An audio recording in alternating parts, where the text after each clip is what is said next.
Bismillahirrahmanirrahim. Assalamualaikum warahmatullahi wabarakatuh.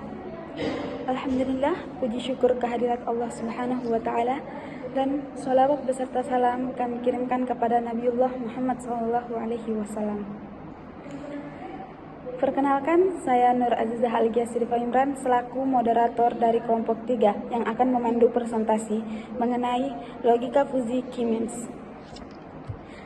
Sebelum itu, saya akan memperkenalkan kelompok saya. Yang pertama, Tiara Octavia. Yang kedua, Maisura. Yang ketiga, Syatriani. Yang keempat, Abdul Majid. Yang kelima, Hairul Paridi. Dan yang keenam, Rizky Maulana. Sebelum menjelaskan tentang logika Fuzzy Cummins, kita perlu mengetahui apa itu logika Fuzzy. Logika Fuzzy merupakan suatu cara yang tepat untuk mengatasi ketidakpastian dalam pemodelan dan pengambilan keputusan. Konsep dasar dari logika Fuzzy adalah pengenalan derajat keanggotaan yang memungkinkan variabel untuk memiliki nilai yang tidak hanya benar atau satu, atau salah atau nol, tetapi juga dinilai antara 0 dan 1 yang menggambarkan sejauh mana suatu kondisi benar.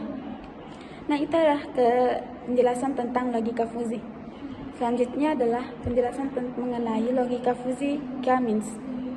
Logika Fuzzy Cummins merupakan algoritma untuk klaster N yang merupakan objek berdasarkan atribut menjadikan K partisi, di mana K lebih kecil daripada objek.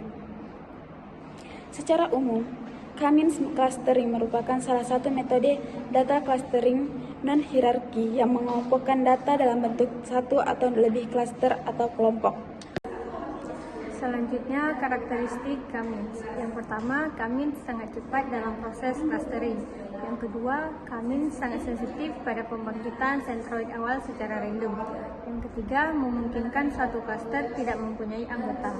Dan yang terakhir yaitu hasil clustering dengan Cummins bersifat unik, yaitu selalu berubah-ubah, terkadang baik, terkadang jelek. Akan menjelaskan algoritma Cummins. Algoritma Cummins ada beberapa. Yang pertama, menentukan jumlah klaster, dan yang kedua, menentukan nilai sentroid. Nah, dalam menentukan nilai sentroid, untuk awal iterasi, nilai awal sentroid dilakukan secara acak. Sedangkan jika menentukan nilai sentroid yang merupakan tahap dari iterasi, maka digunakan rumus sebagai berikut. Nah, rumusnya bisa kita lihat. Nah, yang ketiga, menentukan jarak antara titik sentroid dengan titik objek. Dan yang keempat, pengelompokan objek. Pengelompokan objek untuk menentukan anggota klaster adalah dengan menentukan jarak minimum objek. 5. Kembali ke tahap 2. Nah, setelahnya kita akan melihat flowchart Cummins. Nah, dari flowchart Cummins, yang pertama star, yang kedua number of cluster K, dan yang ketiga centroid, yang keempat distance object to centroid, dan yang keempat grouping based on minimum distance. Dan yang terakhir yaitu tahap kelima pada algoritma tadi, yaitu kembali ke tahap 2. Nah, baik, sekian dari saya. Selanjutnya akan dilanjutkan oleh teman saya. Di sini saya akan mencoba menjelaskan yaitu cara menentukan nilai klaster dan kelompok klaster pada algoritma Cummins. Di sini sudah kita tampilkan tahap-tahapannya, yaitu pertama menentukan jumlah klaster, kedua menentukan nilai sentroid, yang ketiga menentukan jarak antara titik sentroid dengan titik tiap objek, yang keempat pengelompokan objek, yang kelima kita kembali kepada tahap kedua, yaitu menentukan nilai sentroid untuk pengecekan apakah ada kekeliruan pada pengelompokannya nanti. Nah, di sini kita punya data, contoh data yaitu data nilai 8 mata pelajaran dari 12 anak, yaitu Ujang Lombok, Bobby, Kewel, Rio, Enda, dan seterusnya. Nah, di mana pada tahap pertama yaitu kita menentukan klasternya, yaitu di sini kita mengambil data kedua dan kelima sebagai pusat klaster awal, yaitu si Lombok dan si Rio. Nah, untuk menentukan nilai klaster, yaitu dengan menggunakan rumus yang ini kita menentukan nilai klasternya dengan cara memasukkan data yang ada pada tabel di atas. Kita mendapatkan hasil ya ini, hasil zat klaster. Habis itu kita mengelompokkan data, yaitu menentukan jarak antara titik sentroid dengan titik tiap objek, dan kita mendapatkan hasilnya yaitu ini, yaitu C1 C2, jarak ujang terhadap C1 atau klaster 1 dan klaster 2, di mana kita mengambil jarak terdekat yaitu klaster 1, maka si ujang masuk ke kelompok 1 atau klaster 1. Begitupun dengan yang lain. Habis itu yang keempat, kita pengelompokan objek, di mana di sini menentukan si ujang data-data anak ini masuk kepada pusat klaster yang mana. Yaitu di sini kita membedakannya dengan dua warna, yang dimana yang putih ujang lombok dan seterusnya itu masuk pada kelompok 1 atau kelompoknya si lombok. Sedangkan yang kita tandai dengan warna coklat di sini, yaitu mereka masuk kepada klaster yang kedua, yaitu klasternya si Rio, menggunakan rumus yang tadi yang sudah dijelasin. Yang terakhir yaitu kelima, kita akan kembali ke tahap yang kedua, yaitu penghitungan klaster yang kedua. Tahap klaster yang kedua yaitu untuk mengecek kembali entar menggunakan rumus yang ini, nilai pusat klasternya. Lanjut lagi ke menentukan jarak titik sentroid ke tiap objek dengan rumus yang ini. Digunakan data untuk mengecekkan keakurasian hasil kita yang di awal tadi. Nah, ini literasi yang kedua, yang menentukan dengan tidak ada perubahan sama sekali, berarti akurasinya tepat dengan penilaian yang pertama. Di sini dengan sama, yang klaster yang kedua kita warnain dengan yang hijau kedua.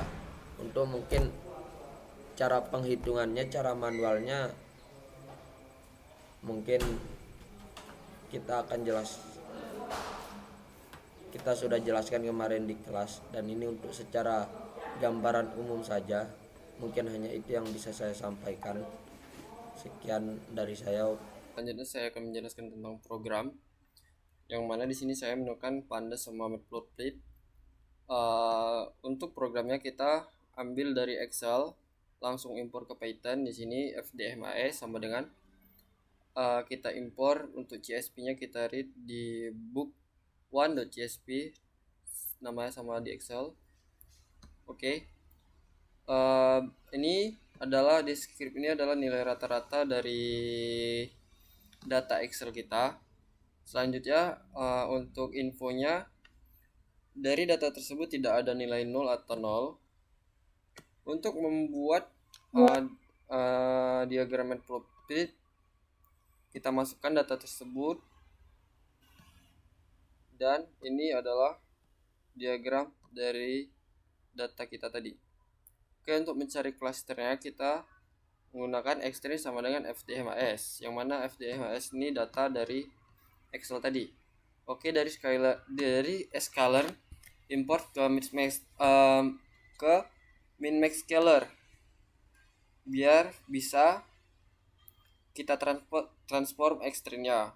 Terus X-string ini sama dengan scalar cluster ini import ke kamins. Oke, untuk mencari Y clusternya, kita buat clusternya itu 3. Y cluster sama dengan kamins, fit predict X-string tadi sama data di Excel. Oke, selanjutnya kita cari klasternya di sini. FDMS cluster sama dengan Y cluster. Oke, klasternya kita udah dapat, yang dimana di sini nomor klasternya itu si Bobby dan si Rio. 2. Lebih dari satu itu termasuk klaster. Jadi kita mendapatkan 2 klaster di data dari Excel tersebut, dari data kita. Oke, sekian mungkin dari program yang saya jelaskan. Selanjutnya Saya akan menjelaskan beberapa kelebihan dari algoritma KMIS. Yang pertama, kemudahan implementasi. Jadi, KMIS adalah salah satu algoritma clustering yang paling mudah dipahami dan diimplementasikan. Itu membuatnya menjadi pilihan yang baik untuk pemula dan analisis data. Yang kedua, skalabilitas yang baik. Jadi, KMIS dapat bekerja dengan baik pada dataset yang cukup besar dan itu memiliki kompleksitas waktu yang cenderung linear terhadap jumlah data. Yang ketiga, ada kecepatan konvergensi yang tinggi. Kami sering konvergen dengan cepat, yang berarti dapat menghasilkan hasil dengan iterasi yang relatif sedikit. Untuk kelebihan yang keempat, ada efisien untuk data berkumpul dengan klaster yang jelas. Kami dapat bekerja dengan baik jika klaster dalam data cukup jelas dan terpisah. Yang kelima, ada hasil yang intuitif. Jadi, hasil dari KMIS adalah partisi data menjadi klaster yang membuatnya mudah dipahami dan divisualisasikan. Yang terakhir, yaitu cocok untuk kebanyakan jenis atribut. Jadi, KMIS dapat digunakan dengan berbagai jenis atribut, termasuk atribut numerik. Berikut penjelasan tentang kelebihan KMIS dari saya. Baik, di sini saya akan menjelaskan kekurangan dari KMIS. Yang pertama, jika jumlah data tidak terlalu banyak, mudah untuk membentukkan klaster awal. Selanjutnya yang kedua, jumlah klaster sebanyakkah harus ditentukan sebelum dilakukan perhitungan. Yang ketiga, tidak pernah mengetahui real cluster dengan menggunakan data yang sama. Namun jika dimasukkan dengan cara yang berbeda, mungkin dapat memproduksi klaster yang berbeda jika jumlah data sedikit. Dan terakhir, tidak tahu kontribusi dari atribut dalam proses pengelompokan karena dianggap bahwa setiap atribut memiliki bobot yang sama. Dari penjelasan tadi, muncullah 2 pertanyaan. Yang pertama, pada situasi apa logika fusi digunakan? Logika fusi digunakan pada situasi berikut. Yang pertama, sistem kontrol fusi. Yang kedua, pengambilan keputusan. Yang ketiga, pengolahan sinyal. Yang keempat, sistem rekomendasi. Dan yang kelima, kecerdasan buatan. Pertanyaan yang kedua yaitu, KMIS termasuk dalam hard clustering atau soft clustering? Berikan penjelasannya. Logika fusi KMIS termasuk dalam hard clustering dengan alasan hard clustering pengelompokan data ke dalam cluster-cluster di mana setiap titik data akan berada dalam tempat satu cluster. Sebagai kesimpulan, logika fusi KMIS adalah salah satu pendekatan dalam analisis cluster yang menghubungkan konsep dari logika fusi dengan algoritma KMIS untuk mengelompokkan data.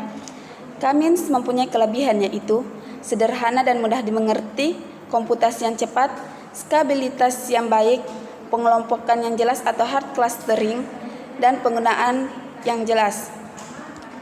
Sedangkan kekurangan dari KMIS adalah sensitif terhadap analisis centroid awal, rentan terhadap outliers, dan kesulitan menangani bentuk klaster yang kompleks atau tidak teratur. Selain itu, KMIS mengasumsikan klaster memiliki bentuk geometris yang seragam, yang mungkin tidak selalu terjadi pada data di dunia nyata. Demikian dari penjelasan mengenai logika fusi dari kelompok kami. Lebih dan kurangnya mohon dimaafkan. Wabillahi taufiq wassadah. Wassalamualaikum warahmatullahi wabarakatuh.